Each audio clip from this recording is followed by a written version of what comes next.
hello' everyone আপোনালোকে ভাবিছে চাগে এয়া আজি কি কৰিছোঁ আজি আমি বনাম ফুচকা খোৱাৰ শ্বুটিং সেইকাৰণে ফুচকাখিনি বনাই লৈ আগতে আমি গোটেইখিনিয়ে খাই লৈছোঁ কাৰণ আমি যে খাই বেয়া পাওঁ আৰু পিছত ভাগত নাপাবও পাৰোঁ বুজিছে নহয়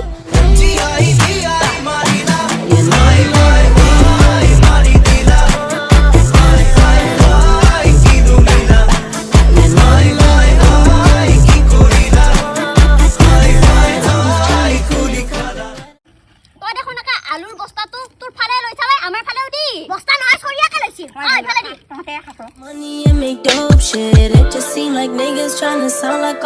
এও আকৌ ছোৱালী নহয় দেই ল'ৰাহে ছোৱালী হোৱাৰ এক্টিংহে কৰিছে কোনেও আকৌ বেয়া নাপাব ধেমালিহে কৰিছে বাকী কোনে কোনে ফুচকা খাই ভাল পায় কমেণ্ট কৰি জনাবচোন